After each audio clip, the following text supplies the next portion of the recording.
वचन को पढ़ेंगे। బాధలో ఉన్నావా?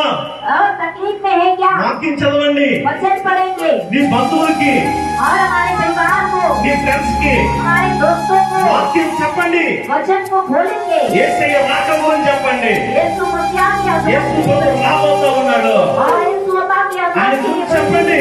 उसके बारे में बताएंगे। అందుకే నాలుగో మాట और चौथी बात है వాక్యం అనే విత్తనం.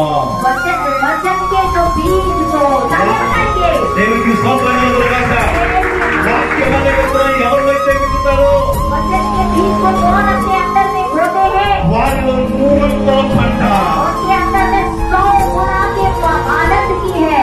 ఐదో మాట గురించి ముగిస్తాను. और 5वीं बीज के बारे में मैं बताऊंगा। కానుక అనే విత్తనం. ఏం చెప్పండి? కానుక. और हमारे अंदर में जो ऑफरिंग के बीज को भी बोना है। కొరింథీయులకు రాసిన పత్రికలో మాట రాయబడి ఉంటుంది. कुरिन्थियों के पुस्तक में लिखा गया। 2 కొరింథీ 9వ అధ్యాయం 6 నుంచి 12 వరకు చదివితే दूसरी कुरिन्थियों का 6वां अध्याय का అక్కడ రాయబడి ఉంటుంది. దేవునికి విత్తండి. परमेश्वर के लिए बोएंगे। మీ విత్తనము దేవుని మందిరంలో వేయండి. और हमारे बीज को परमेश्वर के अंदर में डाले। చాలా మంది దేవుని దగ్గర నుంచి చేతులు రావు.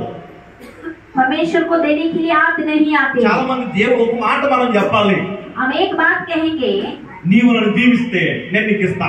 हाँ तू मुझे आशीष करो तो मैं आपको दूंगा। ప్రభువా నీవు నాకు 100 ఇస్తే 1 రూపాయి ఇస్తా. परमेश्वर तू अगर मुझे 100 रुपया देने से मैं आपको 1 रुपया दूंगा। నీవు నన్ను దీవించు ప్రభువా అని ప్రార్థించండి.